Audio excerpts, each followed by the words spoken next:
Alright everyone, welcome back to episode 3 of Jurassic World Evolution Building a Dream. We're going to pick straight back up where we left off on Isla Nublar, and we are probably going to build a area to breed our dinosaurs in today, maybe some hotels, and maybe a transport system. We're going to see how much we can get done, so I'm quite excited to get on with this one. I like that quote it's come up with from Roland. That's always good. Loved Roland as a character. Alright, so we've definitely got enough space here. I think we're just going to make our breeding area up here.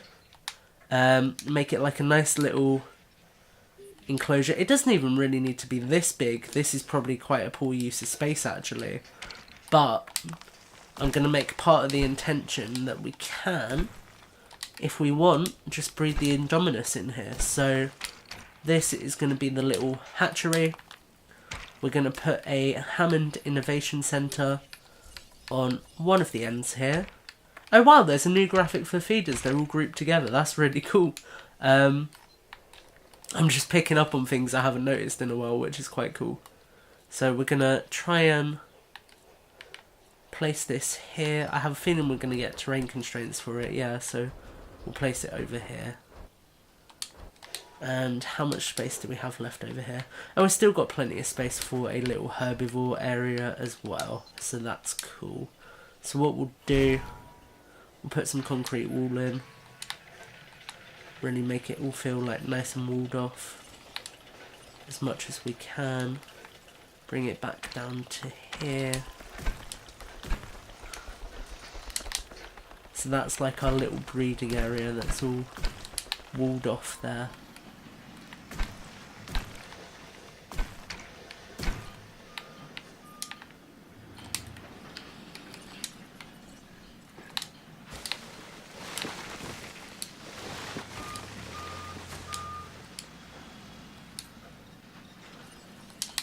So obviously we could use way more than one breeder here if we wanted to, but generally speaking I try and keep things to one, just so you, really more so than anything, just so it's controllable, so you only hatch what you want as opposed to having loads of hatchings going on and not really understanding what's going on.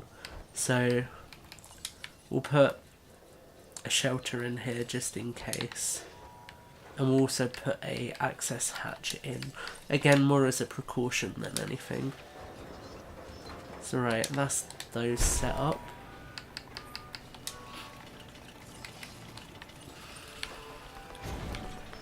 So that's kind of where, if we do decide to hatch anything, it's going to hatch from there straight into either of these paddocks. So that's that set up. We're now going to look at actually setting up a transport link to here.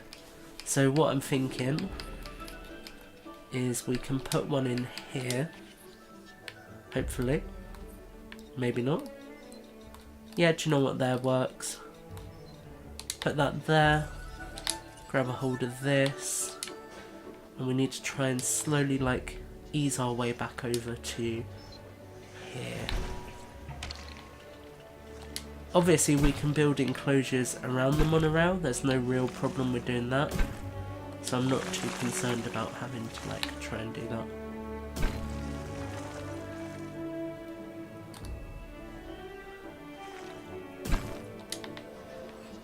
Right, so we're going to build that there. Then do you know what, this will probably curve up into here. So what we'll do, grab this, see can we bring it back around a bit? Oh, we can, wicked. So that's that all rigged up. And then we'll just make the path deviate slightly. So bring it, kind of curve it down and continue it this way. Grab this nice path and just rig it up there. There we go, so that's that connected there. And we'll also connect it up here. So there we go, that's a little bit of a monorail system put in. We do actually have some space here, so I think we're going to put a paddock in here. How would we make it accessible? And what can we put here? I think we could put a nice little herbivore paddock here.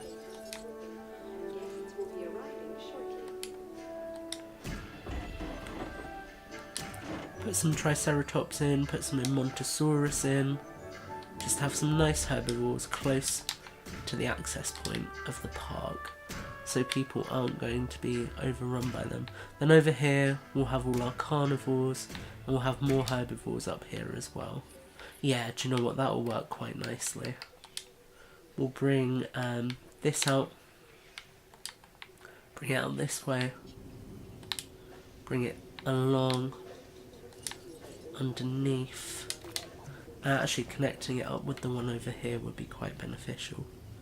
If we continue this one down here. I love the way the trees just kind of merge out the way. It looks really funky.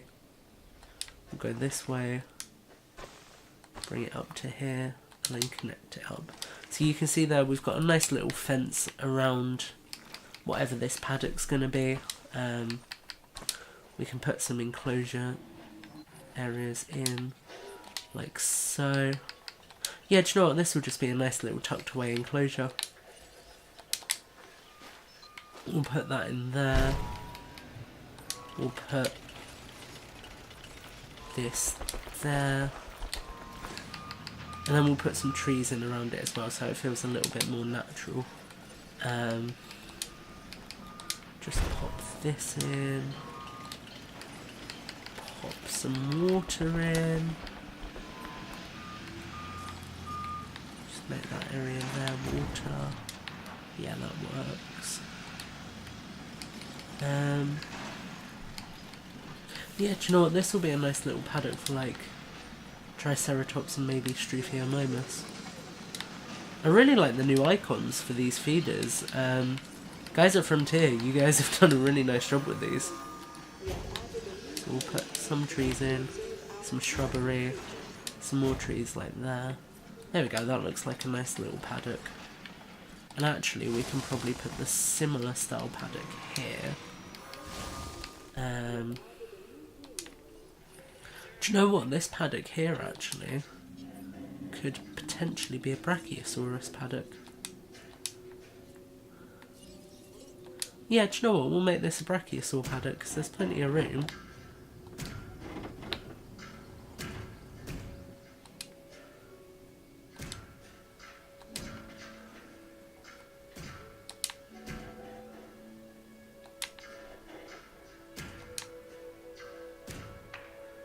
Well, this even could be a large herbivore paddock actually, with multiple herbivores inside it. Yeah, do you know what? I like that idea a lot.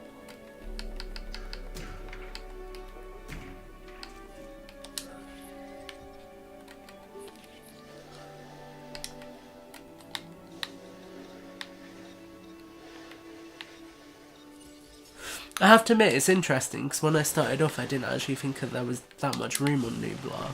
But the more you play on it, the more you realise there is actually quite a bit of room. It's cool. It's really cool. So we're going to remove this.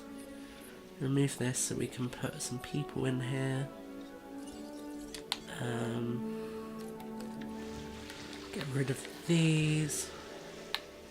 We could really do with another ranger station around here, maybe opposite these enclosures or up in this space. Just because, you know, obviously on the dream map or the creative map or whatever you want to call it, ranger stations aren't a necessity, but it would be nice to kind of have them, I feel. At least so then they're there, you know.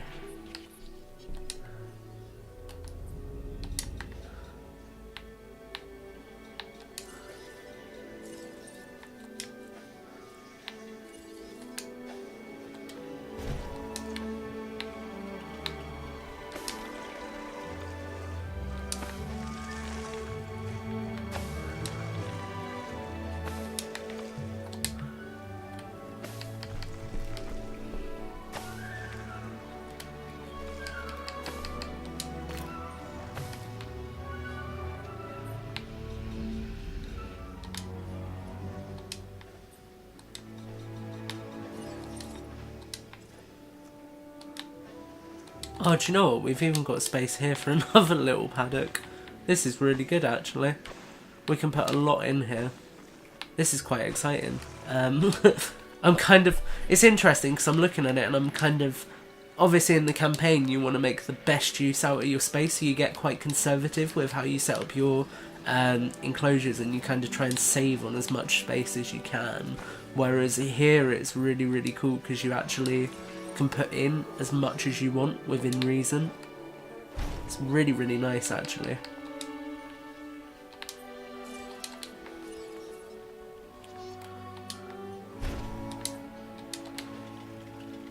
So that's that, I think.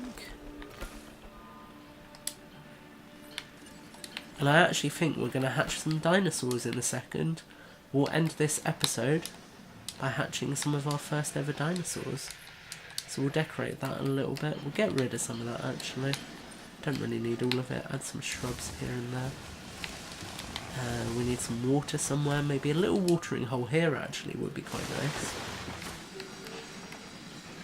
Like there. Yeah, that will look cool for the gyrospheres coming around it. And then we'll put some feeders in. Where am I going? There's where I'm going. Yeah, we've got time to hatch some as well. So, I'm thinking in here we'll have a bunch of different herbivores. In the smaller paddock, we will have...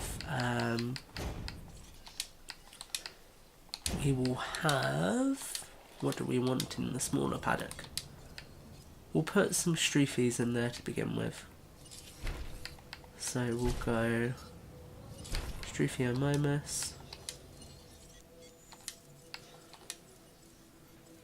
I've not actually unlocked all the dinosaurs yet as well, so that's something that we could do on this map.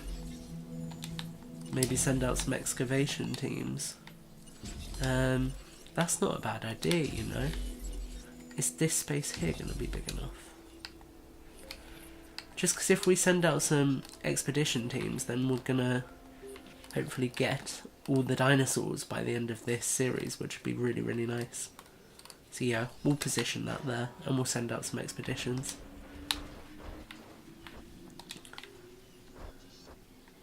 I know you guys are probably shocked that I've not unlocked everything first, but when I did that first series on this game, I really messed up how I was filming it, and I had to record my audio separately to my video, which just made it, like, it made every video take twice the time. So the way I did it, I was like layering audio over but speaking as I watched the video, so audio would take like 40 minutes by the time I was done, and it just became incredibly frustrating. We've contracted a disease already, which isn't good, so I'm gonna actually go into change some of these settings so we can just put some of these in while we are setting up our park. Just because I don't really want any dinosaurs to get ill while we're still in the process of setting it all up, you know. Right, we do need to upgrade the ACU centre. So we'll put reload speed 3, we'll put accuracy 3, and we'll add some more scheduling. Scheduling's really the best thing for the centres, I feel. The more they can do, you know, the better. So we're not tranquilising that one, not tranquilising that one, and there'll be one more in a second. Somewhere over here. Come on, where are you, Stroofy? Oh, there you are. Cool, so that's those. We'll then update the scheduling on these quickly while that does that.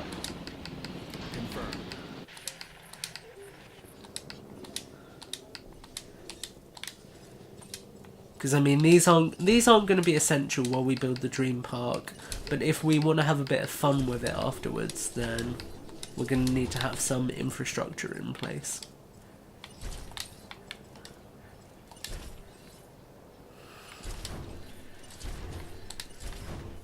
So what I'm actually going to do is bring this path all the way up to the top. Oh no, have I done that wrong? No, there we go. Bring this literally all the way up to here, as close as I can. Make a little hole in here. Connect these up. Like that. And we'll put a little bit of fencing back in.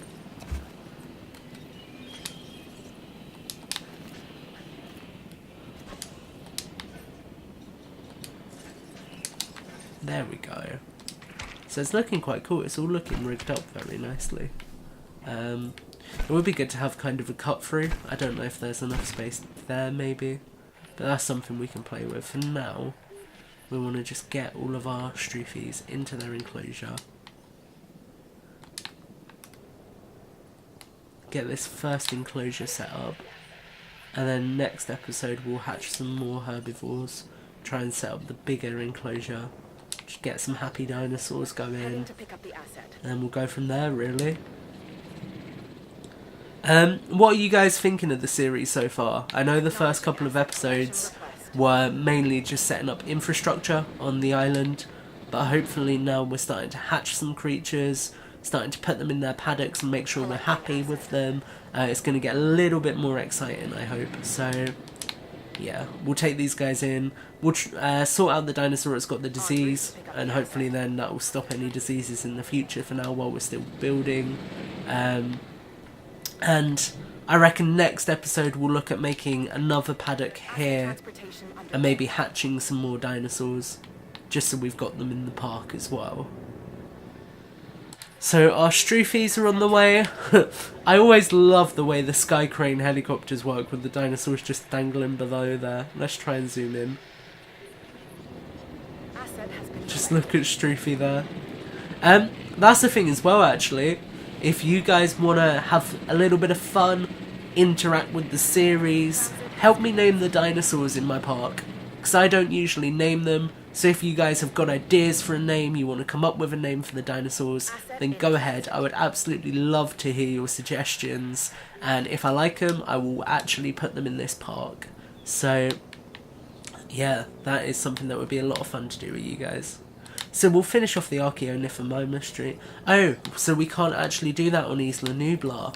That's interesting. I like that. That's a really smart decision that Frontier made, because otherwise you would get people who just unlocked Nublar and would come here and just then unlock all of the other dinosaurs without the correct progression. So what I'll probably do at some point, probably not for this series actually, because 44 dinosaurs is still a lot, but in the future I will go to one of my islands like Isla Matanceros and just use the budget I've got there to get these dinosaurs. I think this image here is absolutely beautiful. I'm really, really happy with how this main street came together.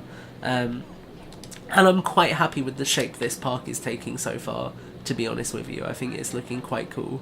I like how this has come together. It looks quite grey, quite drab up here, which is what I wanted.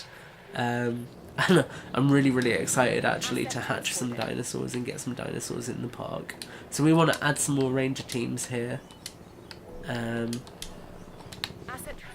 get these guys out and about in the park. There's a dinosaur they need to trank, so the second that dinosaur's there we'll heal it up, and then I think we'll call it quits for this episode.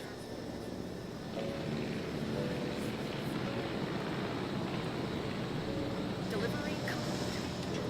Asset has been transported.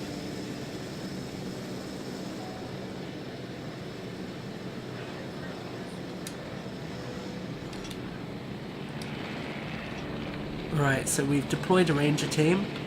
It's good to see them driving quite quickly, because I think I've made a lot of the map very tightly packed. So I was a little bit concerned that the AI may not be able to navigate, but it looks like they're doing okay.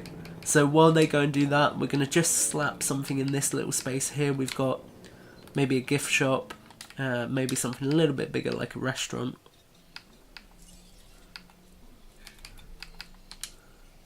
Yeah, we'll slap that on the corner here. Put a little...